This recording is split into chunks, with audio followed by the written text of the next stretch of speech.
I have not updated y'all. I just realized that I haven't updated y'all since. Yeah, I just haven't updated y'all. I've updated y'all through like Instagram. So if you follow me, you know everything that's kind of going on at home. But I haven't updated the vlog. And since then, I got new nails since the last vlog. There's just so much to update y'all on, and I don't know if I'm ready to like sit down and speak about it, because it's a really tough situation for me. Yeah, I don't know if I'm ready to talk about it.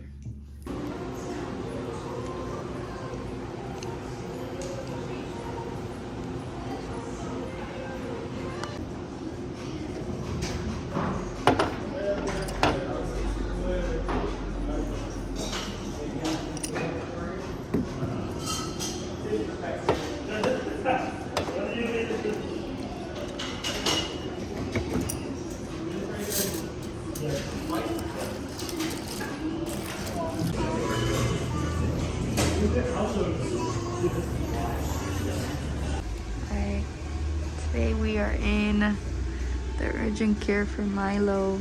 He woke up acting like, not acting, but not really moving his back legs. So we're gonna get him checked out. God willing, everything is good on him and he'll be fine.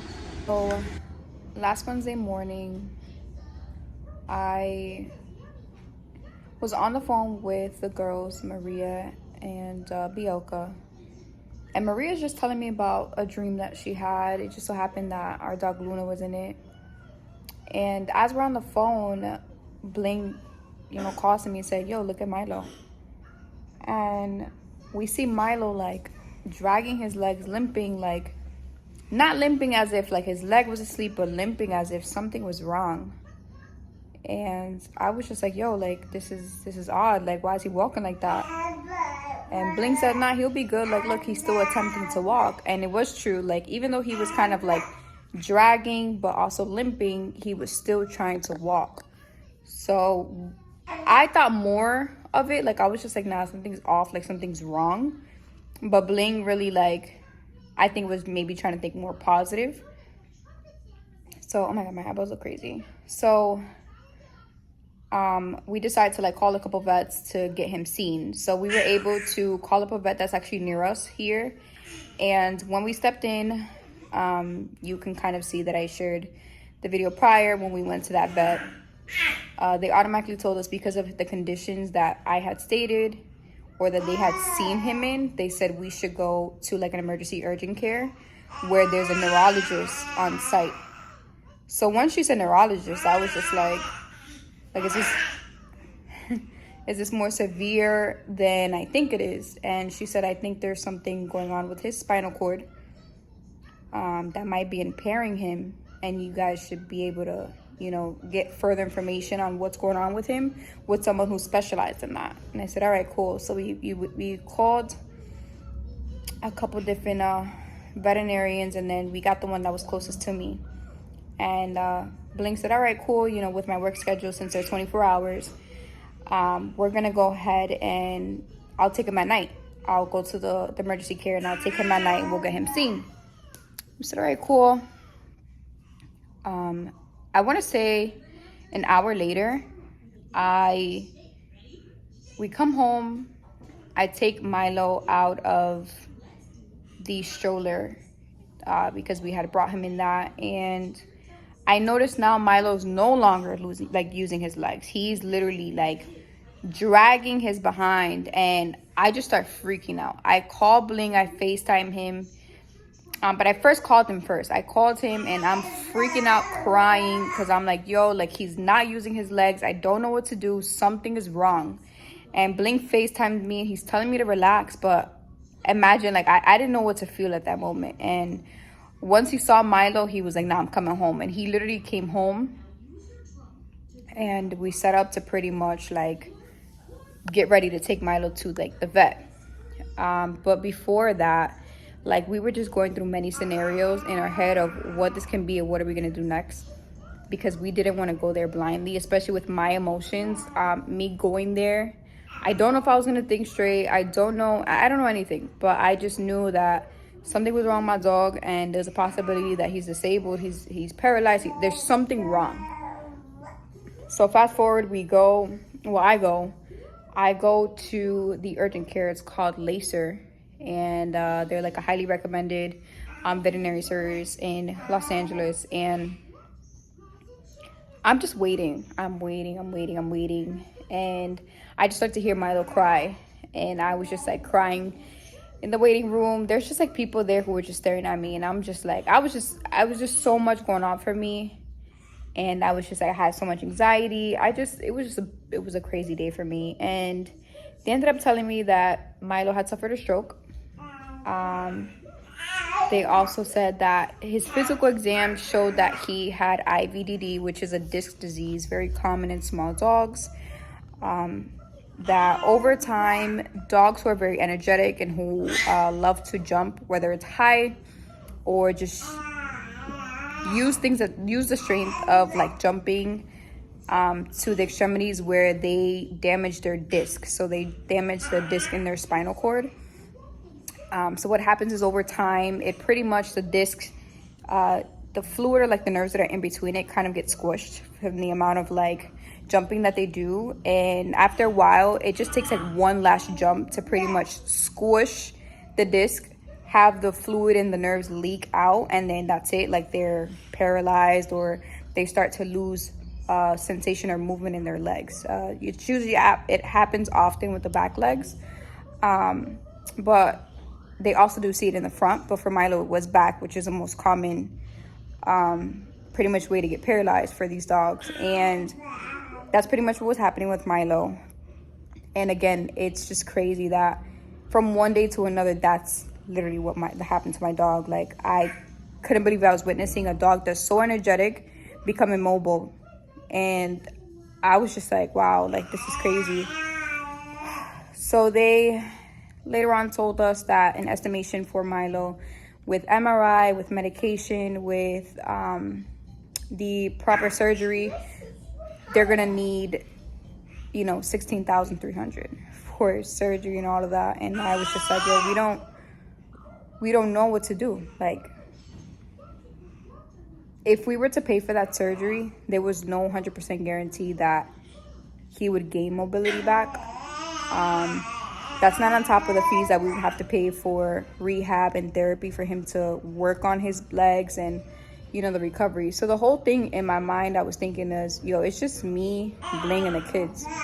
I don't have family or friends around who can help me with Milo. And we considered so much. We considered putting him down. We considered, you know, what are we going to do?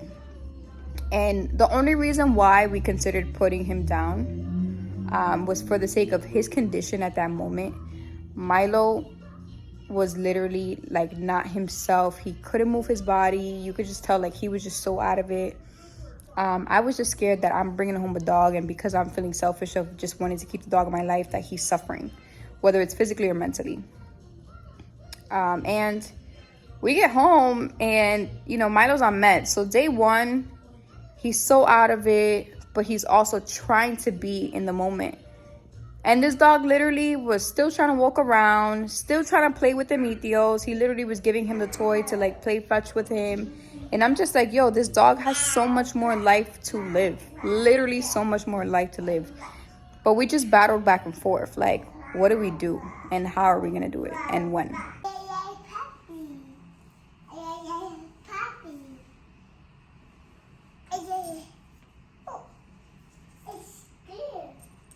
You got scared? I'm scared. I'm scared. You got scared? I'm scared.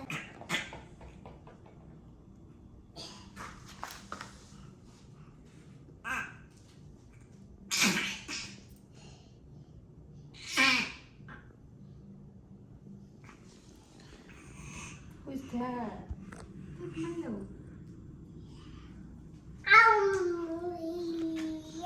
You have to be careful. Be gentle. Gentle. I'm a puppy. Yeah, this puppy.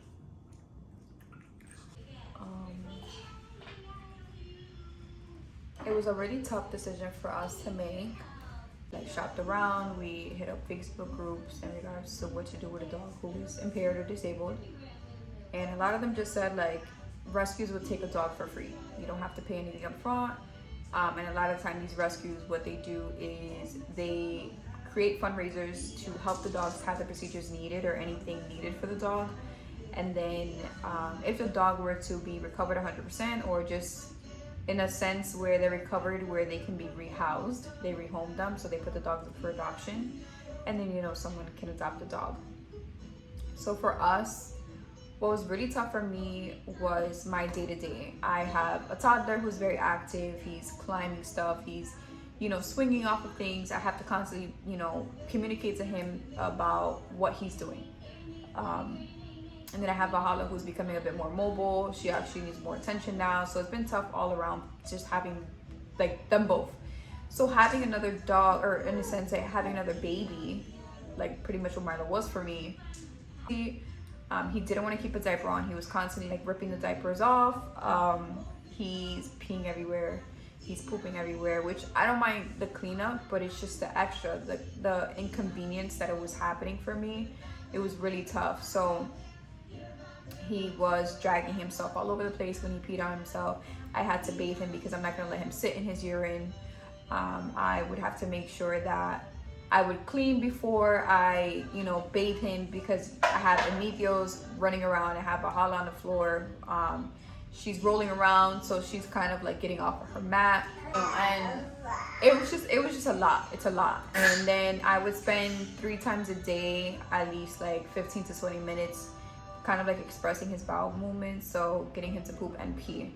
And he got really frustrated with me. He was beginning to bite me every time I needed to pick him up to put him on the couch, or pick him up to put him on the bed. He was biting me when I had to get him to pee. And still to this day, he is biting me for the whole pee situation. And that's pretty much, you know, how our day-to-day goes. But being, because I'm by myself taking care of all 3, it's began to be really tough for me. So that's why we made the decision to surrender Mielo. And honestly, it was best for him. It's best for his mental and his physicality, because in reality, who really needs all the help is him. Who needs the care, the TLC, the 100% attention is him. So we had to think about him over our emotions of how we would feel with missing Mielo or no longer having Mielo in our life. For me, yes, we did lose Luna. We had to put her down for her health conditions. And it was tough for me, but it was tougher for Bling, because Luna was Bling's dog. You know, Luna, even though she was a family dog, she was literally his dog. Like, that was, you know, his dog before anything. For Mielo was gifted to me by Bling. And Mielo had such significance in my life. I'm speaking like past tense, as if he's not here, I'm sorry. But not in that sense. But for Mielo was my baby. I took him everywhere. I was at the nail salon with him, hair salon with him. I would go to restaurants. I would go to bars. Mielo was always with me. I would literally carry him in my Goyard bag like nothing. Valhalla has a lot to say today. What made Mielo even more significant for me was the story that Bling kept from me, pretty much. Bling never told me the measures that he took to get Mielo until literally months into me having Mielo. One day I went to go visit him, because at the time we were in separate states. I was still living in Mass and he was still living in New York. And he told me, like, I never really told you what I had to do to get Mielo. And at first I thought it was because of the trip he took, because Mielo, we found him online. We found him on a website, and he was located in Lancaster, Pennsylvania. And because of that, like, Bling had to take a drive. And it was so crazy because the day that he picked up Mielo, it was like a snow around. There was no service. So I literally lost service with Bling. So I was like, in my mind, like, oh my God, Texas Chainsaw Massacre. He about to get bodied. They're going to kidnap him for trying to pick up the dog. Like, what if it's a scam? Like, I was thinking so much. When I didn't get in contact with Bling, I was like, oh my God, like, I just sent this man to go get a dog. And like, I was a girl. I was all over the place. Like, I was so nervous for him. But it wasn't that. That wasn't the story that he was trying to say. Mielo cost $1,200. And Bling had $1,200 saved to himself, like to his name, besides the money that he was making at that moment for working. Literally, Bling had $1,200 saved to his name, and he took those $1,200 and he used it to buy me Mielo. And that was like his last, like, in a sense, that was like his last $1,200, because everything else he used was literally for his bills. So he didn't have nothing to his name besides that little savings that he had. And it was just the fact that this man literally used his funds to get me Mielo. Like, he used his last funds. Like, this was like rainy day money for him. Anyways, I got a phone call. So I was just like, this man really did this for me. This is rainy day fund. This is emergency funds. Like, God forbid something happens and he needs funding, he don't have it because he used that to get me a dog. I was just like, nah, this is different. Like, this is a different type of like respect that I have for this man. Like, I didn't even know what to think. I was just like in awe, like, wow, like someone really did that for me. And that's when I kind of knew, like, yo, like Bling is an amazing person. Bling is an amazing man. Like, I was just like, wow, like that's it. Like, he's definitely the one. Like, that's crazy. It's crazy for me to think that, but I couldn't believe it. Like, I couldn't believe it. So that was like the literally the start for me to really understand, like, yo, this man is he's different. He loves different. He respects different. He admires different. Because from there and on, Bling did things that I was never used to. Bling would send me 2 dozen roses to my job just cause. He was sending me an edible arrangement with a note, like, oh, you know, I just wanted you to know I was thinking about you, with like a balloon attached to it, like, just cause. Like, he was just doing so many gifts just cause. And that was just so different for me. It was nice, you know, like, it was crazy. Like, I don't know. But because of all of that, Mielo means amazing. Like, Mielo literally was like an amazing gift to me, especially because it came from an amazing man, and just what he took or what he did, you know, to get me Mielo just felt even more like, wow. And yeah, Mielo is just, he's a meaningful gift. And you know, fast forward, I had so many amazing memories of Mielo. Mielo, he was attached to my belly when I was pregnant with Amethos. He was just like an amazing dog. He did have a lot of discrepancies though, like, cause yo, he would pee territorially. Like, we had so much to deal with when it came to Mielo. Mielo became petty at some times. Like, having a dog, even though it's good, there's a lot of bad days as well with having a dog. So he drove me crazy. Like, he was just like another kid. Like, he used to make me want to like, but I've definitely had those moments where I'm just like, yo, this dog, like, ooh, he's driving me crazy. But the good always outweigh the bad, you know? And it really hurt me to like have to put to thought, like, my dog went from one day energetic, mobile, to needing assistance to walk around and to be picked up. Like, that was just wild to me. You met Mielo. Mielo was energetic. He greeted you by jumping up just to like kiss you, or like jumping up in general. Like, that's how he greeted people. And it's just crazy because when we met, I don't remember it to this day who told us, but someone met Mielo and they said, yo, you know, you want to be mindful of, they can gain like arthritis, or they can have an issue with their legs because of how they jump and the amount of times that they jump and the strength that they use to jump. And in our mind, we were just like, nah. It was really tough for me. It was tough to see my dog like that, and just with all the things that I had to deal with. Like, we really had to like come into realization, like, I'm doing a lot right now. And then we decided to surrender him. So we contacted a rescue and we gave the okay. We said, yeah, you know, we're gonna surrender him. And his picture was everywhere. His picture was on a couple Facebooks. His picture was within 2 rescues, or like there was like another Facebook, an Instagram who helps get dogs fostered and adopted. So it's mostly fostered first. That's how they did it. Where someone fosters them for the time being, they help them, you know, with the recovery and all of that nature. And his face was just everywhere. And then like the rush of emotions came to me, and I just started crying because I'm like, yeah, I'm really letting go of my dog. I'm about to cry. I'm really letting go of my dog. You know, someone else is gonna be getting his love. I don't really know if they're gonna treat him right. I don't know if maybe they'll have a bad day and they'll beat on him. I don't know if they'll give him up. I don't know if they torture animals. I don't know if, you know, I didn't know. I had so many emotions go through my mind of what if, like so many what ifs, like so many thoughts.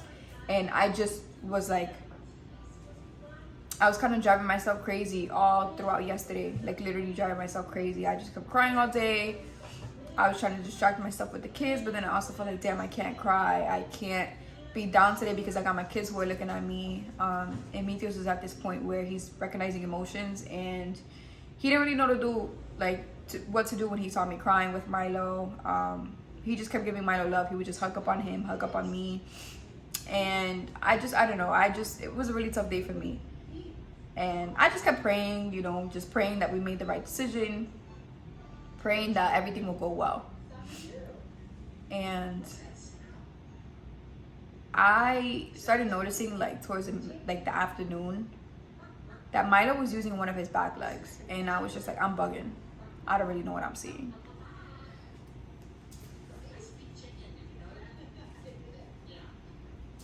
And I was just like, I'm gonna just keep going about my day. And I noticed then that he was standing upright.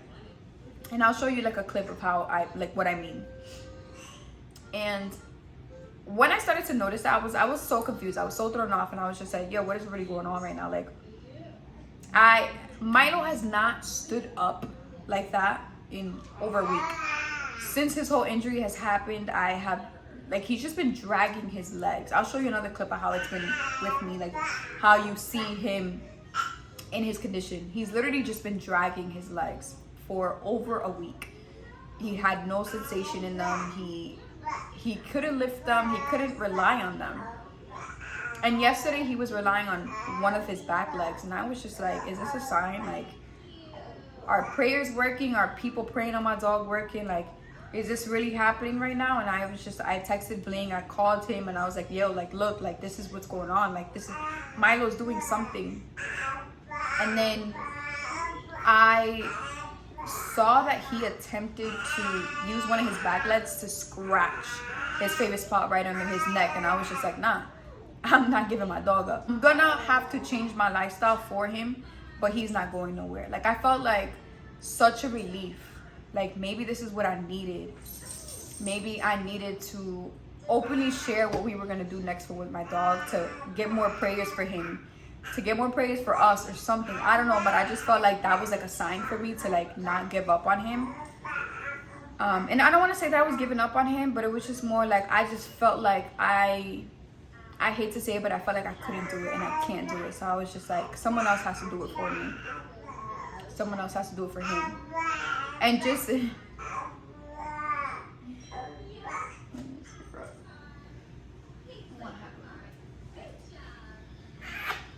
hi, mommy.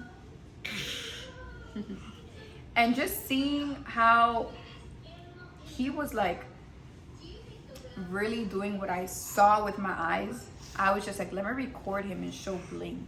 And once I showed Bling that, I was like, yeah, we gotta pull back from surrendering him. We gotta pull back from trying to foster him or get him adopted, get him removed, whatever. Like, we gotta pull back. And I said, yeah, I'm gonna do this. I'm gonna do this. We're gonna do this. And I know it all falls on me because, again, Bling works all day, every day.